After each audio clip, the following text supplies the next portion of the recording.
¿Qué pasa, Iwu Crew? La historia que tenemos para ustedes hoy es una que seguramente les dará pesadillas e incluso le harán repensar a las personas con las que pasan su tiempo, especialmente aquellas en las que crees que puedes confiar.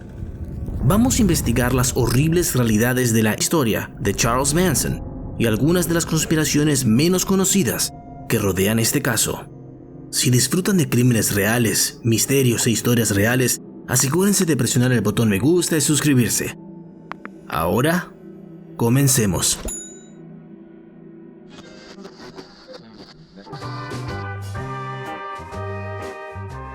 A principios de 1934, Kathleen Maddox, de 16 años, se encontró con una encrucijada en su vida cuando se dio cuenta de que estaba embarazada de un hombre llamado Colonel Walker Henderson Scott Sr., a quien había estado viendo por poco tiempo. A pesar del sonido de su nombre, el coronel no tenía afiliación con el ejército, aunque convenció a Kathleen de que lo habían llamado por asuntos del ejército tan pronto cuando se enteró que iba a ser padre. Tras el inevitable abandono del coronel, Kathleen se encontró en una nueva relación con un hombre llamado William Eugene Manson. A pesar de quedarse por su embarazo, él todavía no era un compañero apropiado, ya que a menudo era propenso al alcoholismo. Se casaron en agosto de 1934.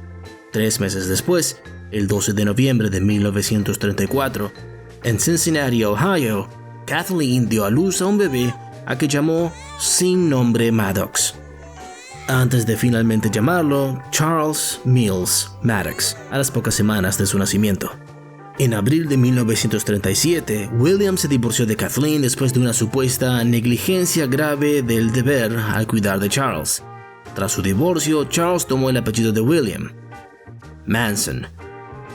Así, el infame Charles Manson recibió el nombre que terminaría pasando a la historia, pero por todas las razones equivocadas. La infancia de Charles fue tumultuosa. Unos años después del divorcio de sus padres, la madre de Charles fue arrestada tanto por asalto como por robo y terminó en prisión durante 5 años. Charles no se las arregló bien con el encarcelamiento de su madre. Cuando Kathleen fue finalmente puesta en libertad condicional en 1942, Charles era un niño visiblemente diferente.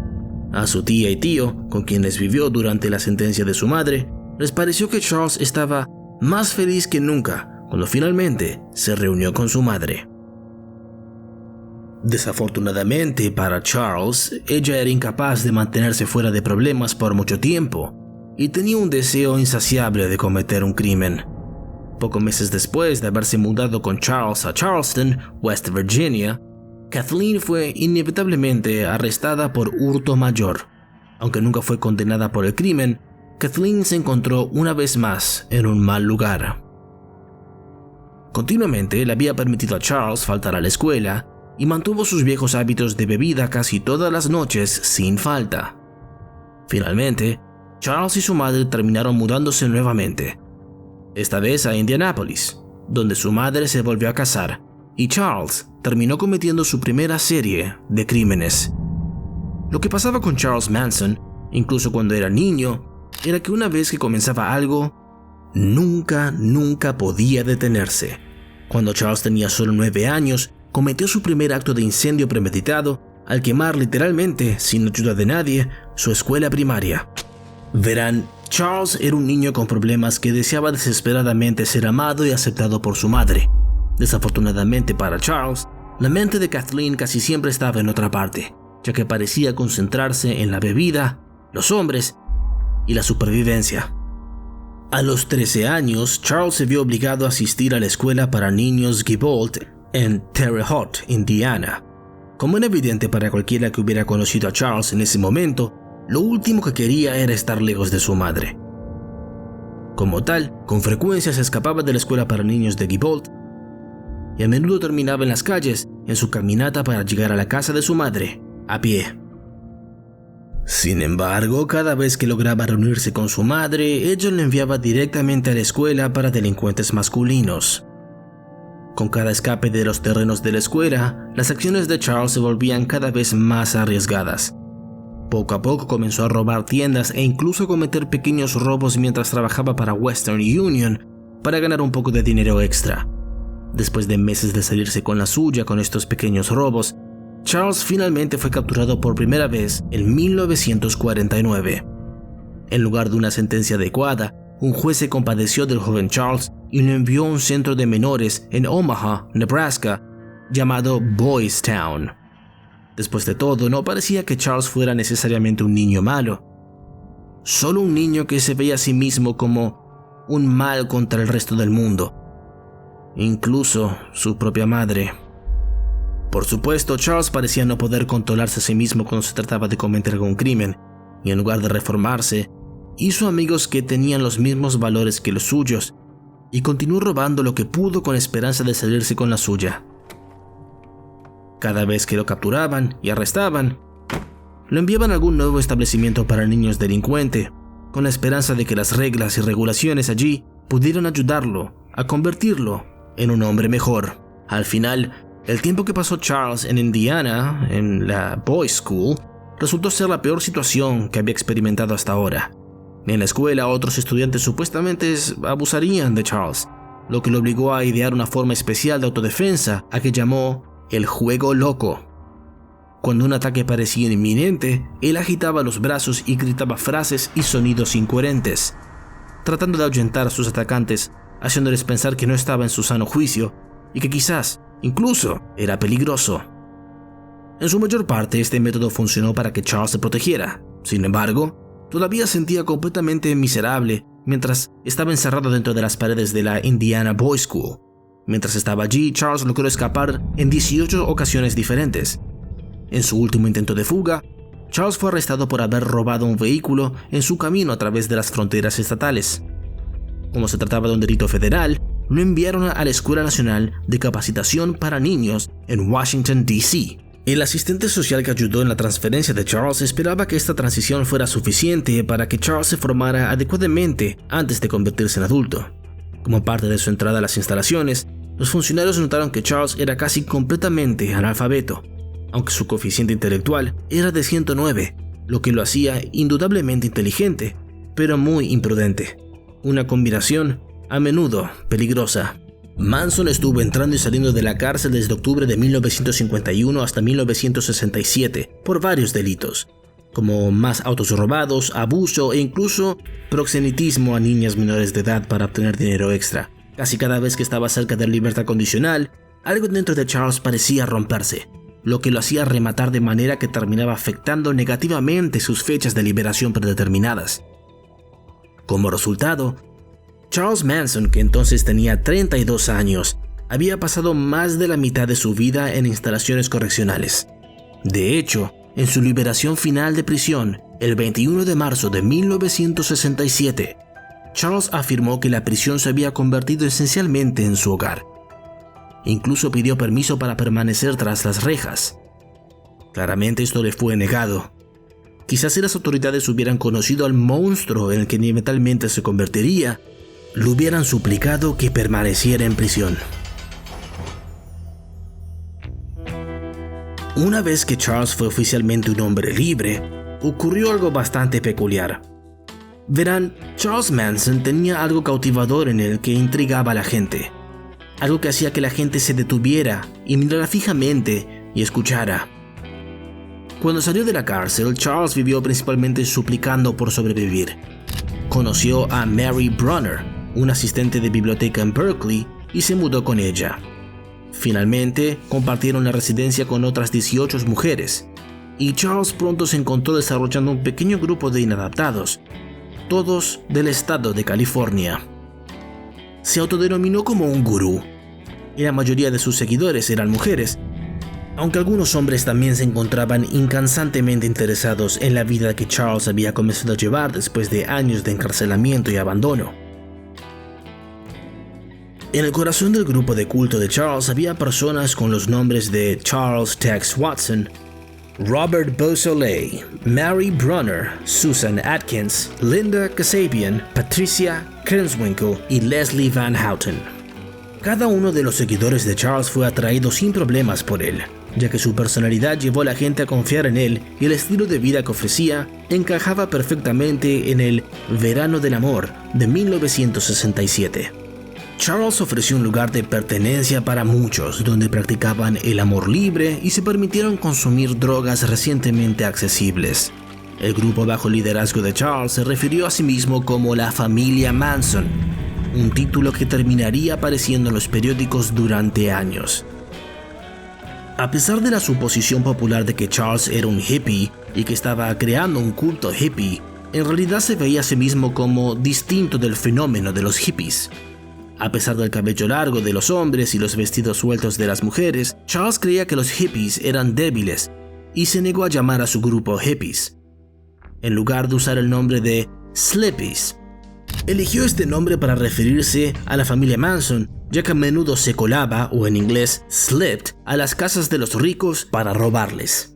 Antes de la infamia inevitable que vendría como resultado de la formación de la familia Manson, Charles había deseado otro tipo de fama. Él era un músico de corazón y en prisión había aprendido a tocar la guitarra de acero de un ladrón de bancos llamado Alvin Karpis.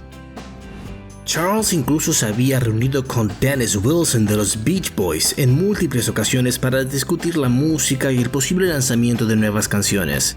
Desafortunadamente para Charles, a menudo se encontraba a sí mismo y específicamente a su talento musical siendo aprovechados por quienes lo rodeaban. De hecho, The Beach Boys incluso terminaron robando una canción original escrita por el mismo Charles, y la grabaron y lanzaron sin darle ningún crédito. Dejando atrás sus problemas musicales, Charles se centró en su nuevo papel como líder de un grupo de mentes maleables. Algo en lo profundo de él había estado bastante perturbado durante años, pero nunca tuvo un medio para expresarlo correctamente, es decir, hasta que tuvo seguidores. Charles se tomó su tiempo para asegurarse que los miembros de la familia Manson fueran leales, confiables y creyeran en la idea de que él siempre estaría allí para ellos, incluso cuando el resto del mundo no lo estaba.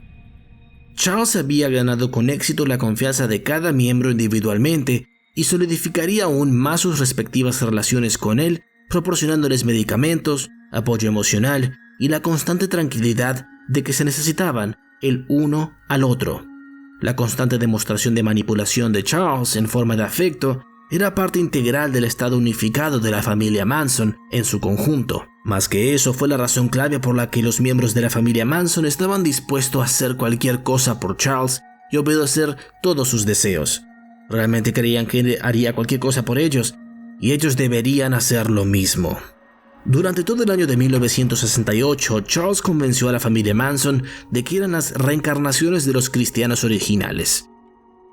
Con este entendimiento también les dijo que el establecimiento era una representación de los romanos que habían martirizado a muchos de los primeros cristianos.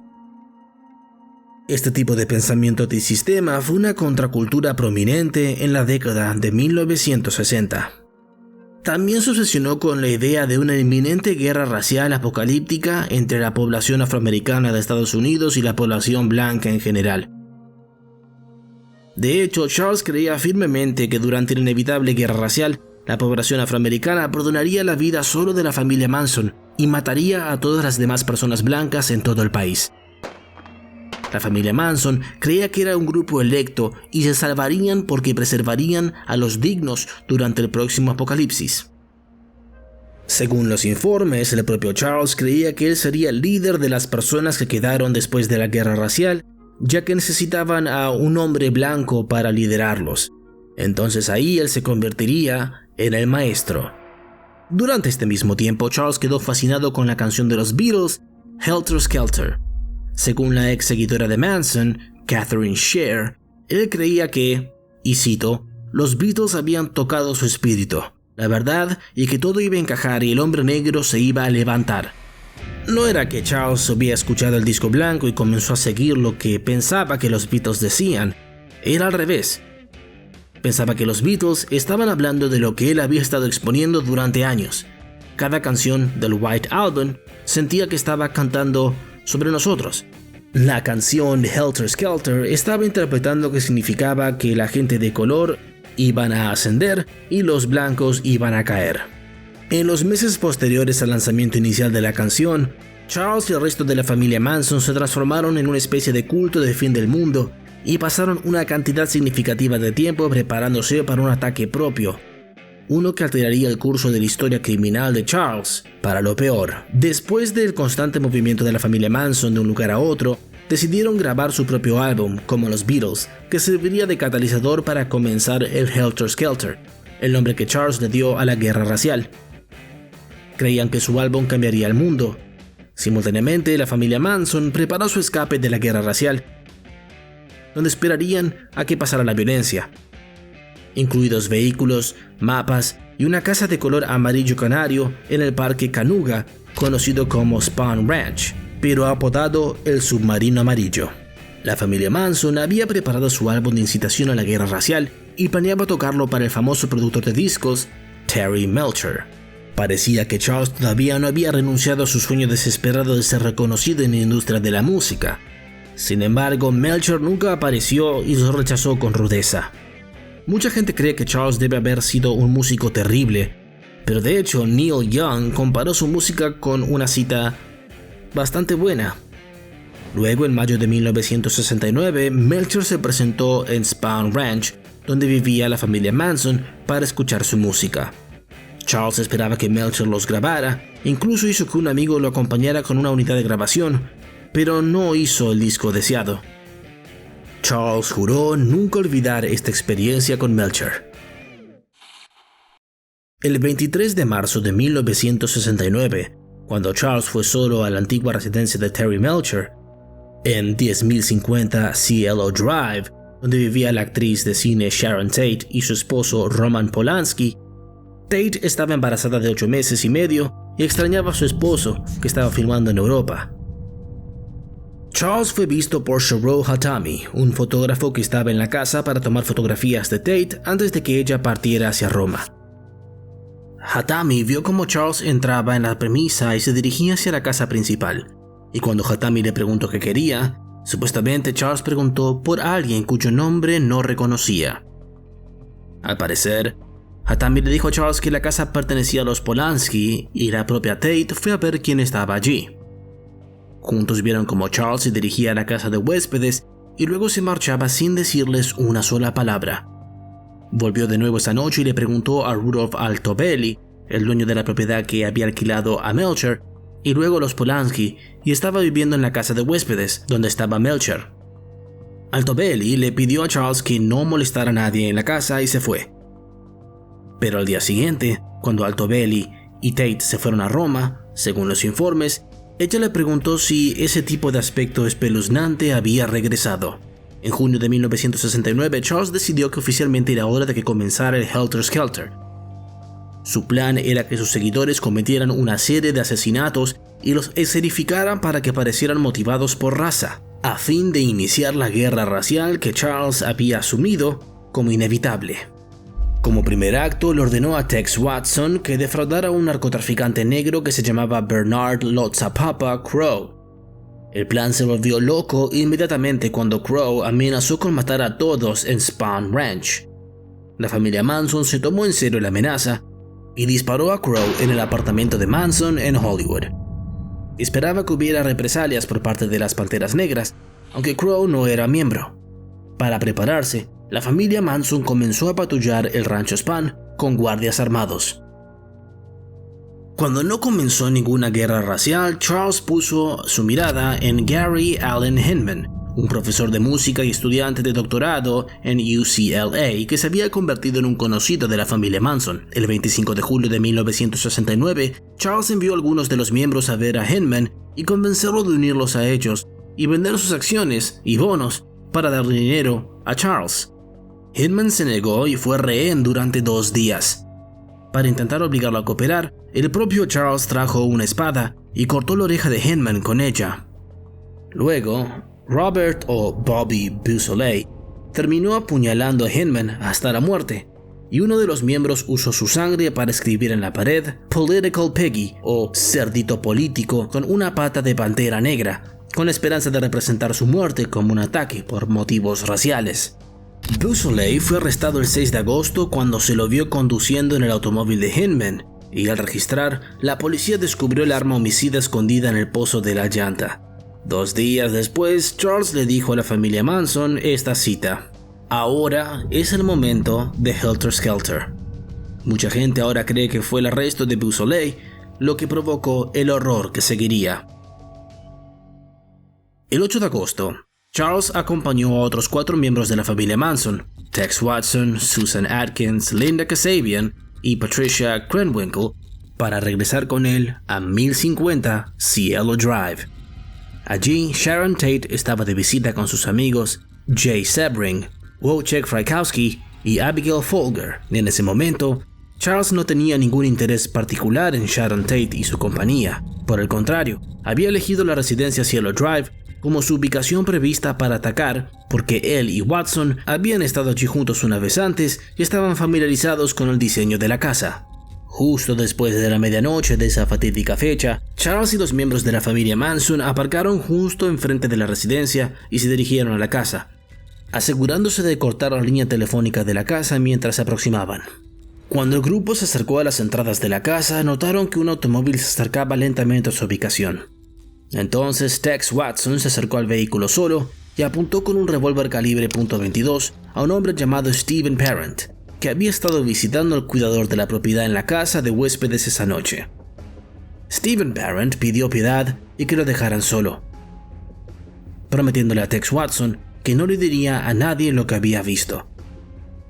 A pesar de los esfuerzos del joven, Tex terminó cortando la palma de las manos de Stephen con un cuchillo y finalmente le disparó un total de 4 veces en el pecho y el abdomen. Con el único testigo potencial eliminado, el resto de la familia Manson ayudó a empujar el automóvil del joven fuera de la vista. El grupo procedió a cortar la pantalla de una de las ventanas de la casa. Watson entró primero antes de desbloquear y abrir la puerta principal de la casa para que entrara el resto del grupo. Una vez dentro, un susurro apenas audible de Watson logró despertar a Frykowski, que había estado profundamente dormido en el sofá momentos antes. Watson logró detener a Frykowski, quien luego se vio obligado a mostrar a la familia Manson dónde estaba cada uno de los demás habitantes de la casa. Uno por uno, la familia Manson tomó a cada uno de los individuos inocentes cautivos en el hogar, y uno por uno, todos fueron asesinados. A pesar de sus intentos por escapar, Sebring recibió 7 disparos.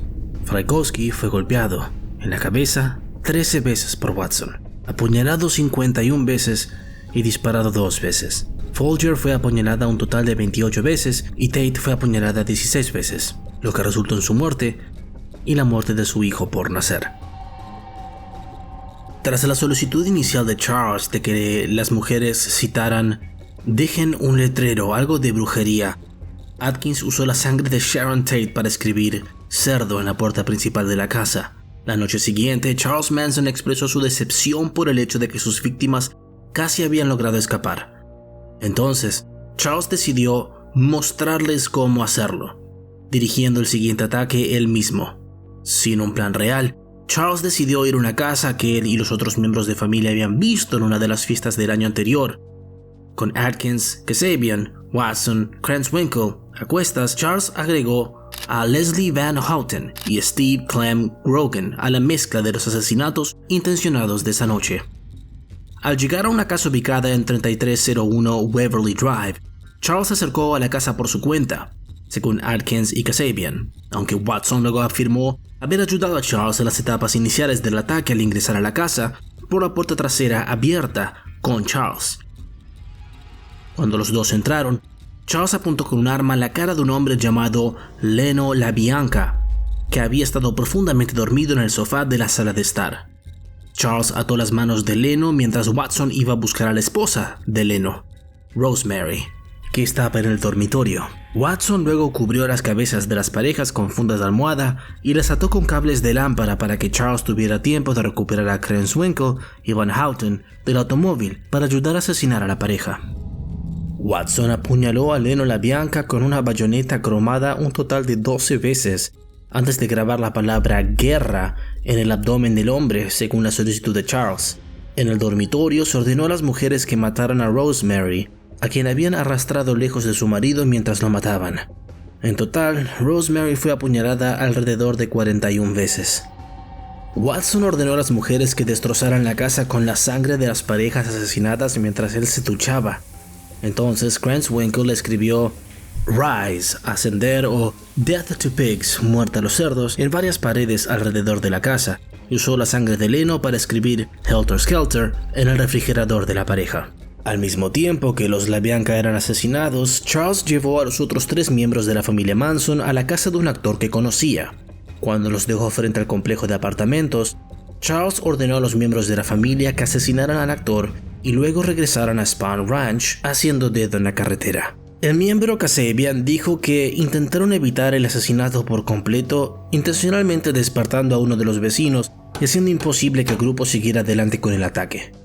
No pasó mucho tiempo después de que se cometieron los asesinatos de la familia Manson, que rápidamente se los encontró responsables y se los arrestó. El propio Charles Manson fue encontrado escondido dentro de un armario. El primer día del juicio de los asesinatos de Tate y LaBianca, Charles Manson llegó a la sala del tribunal con una X tallada en su frente y emitió una declaración en la que afirmaba que él se había exiliado de su mundo. En los días que siguieron, más y más seguidores de Charles comparecieron ante el tribunal con una X grabada en sus respectivas frentes, reflejando a su líder. El juicio por asesinato de la familia Manson en 1970 fue largo y extraño, ya que el carácter impredecible de Charles Manson dio lugar a una etiqueta de corte interesante. La testigo principal en el juicio fue Linda Kasabian, que estuvo presente en todos los ataques del 8 y el 9 de agosto de 1969. Kasabian dio un relato detallado de los asesinatos y se ocultó directamente después de testificar. No se la volvió a ver durante los siguientes 40 años. En el medio del juicio, el propio presidente Richard Nixon declaró que realmente creía que Charles Manson estaba detrás de cada uno de los asesinatos, ya sea directa o indirectamente, y que debería ser sentenciado como tal. Como resultado directo de los comentarios del presidente Nixon, Atkins, Cranswinkle y Van Houten se sentaron en la sala del tribunal y corearon: Nixon dice que somos culpables, entonces ¿por qué continuar? Una y otra vez antes de que los escoltaran. Charles comenzó a ser cada vez más imprudente en la sala del tribunal y el 5 de octubre de 1970 intentó matar al juez Older. Charles amenazó a Older mientras estaba en el estrado antes de arremeter contra el juez con un lápiz afilado, con la intención de apuñalarlo en la garganta. El abogado del acusado finalmente descartó su caso y Atkins, Cranswinkle y Van Houten dijeron que querían testificar. Sin embargo, las 3 mujeres querían testificar que Charles Manson era inocente y que no tenía ningún papel en los asesinatos. El mismo Manson decidió testificar lejos del jurado y dijo, citando: Estos niños que te atacan con cuchillos son tus hijos. Les enseñaste. Yo no les enseñé, solo traté de ayudarlos a ponerse de pie. La mayoría de las personas en el rancho en el que usted llama la familia eran simplemente personas que no deseaba. Sé esto, que en sus corazones y en sus almas, ustedes son tan responsables de la guerra de Vietnam como yo de matar a esta gente. No puedo juzgar a ninguno de ustedes. No tengo malicia contra ti, ni cintas para ti. Pero creo que ya es hora de que todos empiecen a mirarse a sí mismos y a juzgar la mentira en la que viven. Mi padre es la cárcel. Mi padre es tu sistema. Soy solo lo que tú me hiciste. Soy solo un reflejo de ti. ¿Quieres matarme? ¡Ja! Ya estoy muerto. Lo he estado toda mi vida. He pasado 23 años en las tumbas que has construido. A pesar de sus súplicas, el 25 de enero de 1971, Charles Manson, Cranswinkle y Atkins fueron declarados culpables de asesinato en primer grado en los 7 asesinatos de Tate y LaBianca. Además, el jurado encontró a Van Houten culpable de asesinato en primer grado en el asesinato de LaBianca. Manson se presentó a la lectura de sus cargos con la cabeza rapada y su barba formada en un tenedor. Dijo a la prensa: Yo soy el diablo, y el diablo siempre tiene la cabeza calva. Cada uno de los 4 acusados fue condenado a muerte, aunque la pena de muerte se declaró inconstitucional en California en 1972. Curiosamente, el mismo día en que se leyeron los veredictos de la pena de muerte, se encontró el cuerpo de Ronald Hughes. Aunque no se ha probado, muchos creen que la familia Manson también asesinó a Hughes cuando una vez se enfrentó a Charles Manson.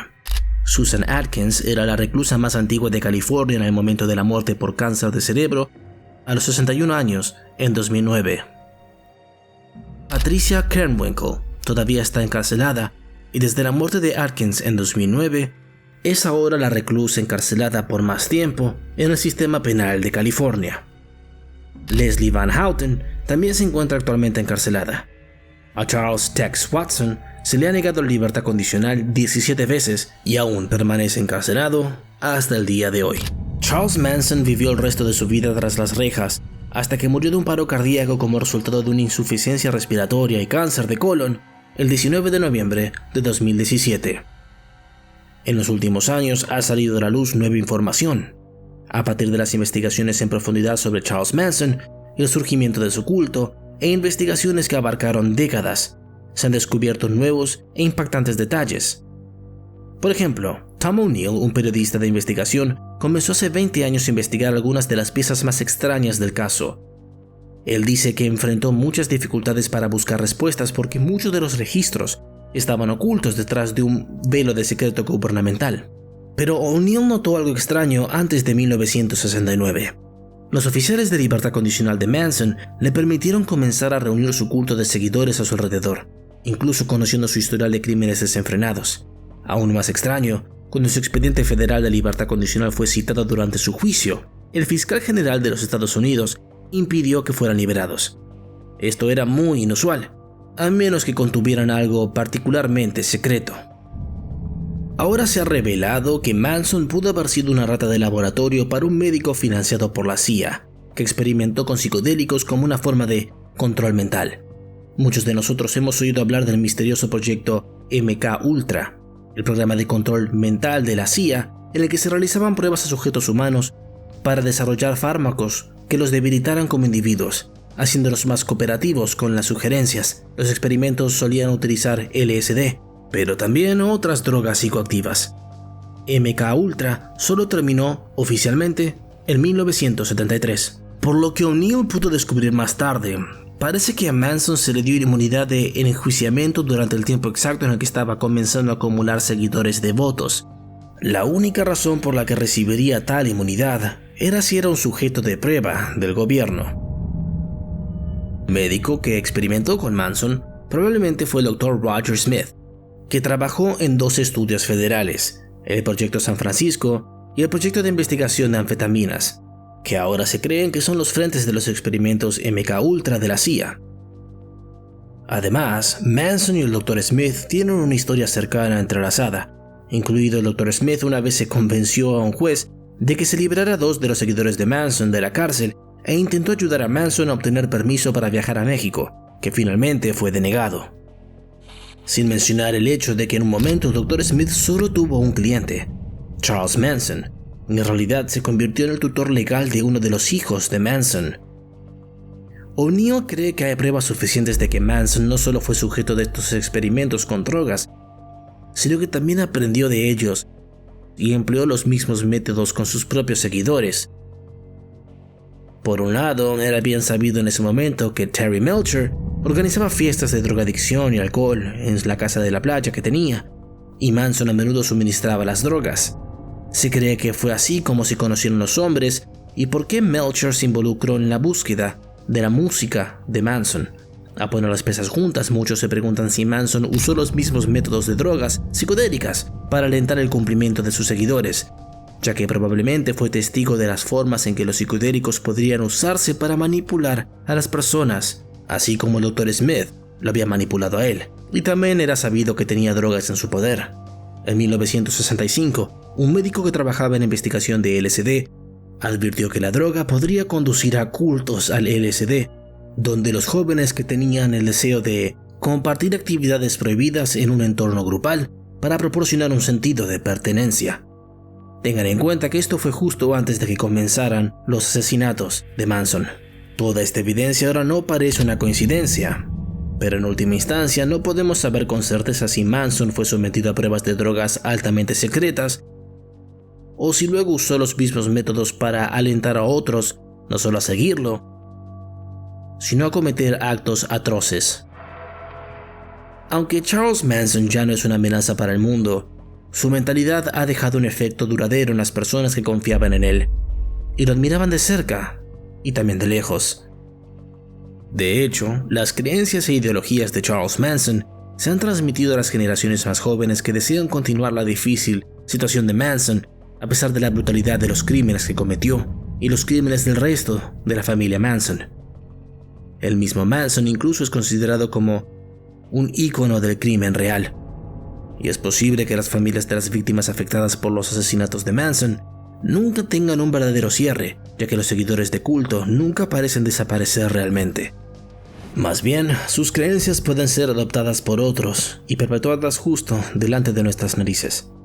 Sea lo que saquen de este video, espero que sea esto: tengan cuidado en quien confían, porque a menudo no vemos que estamos siendo manipulados hasta que es demasiado tarde.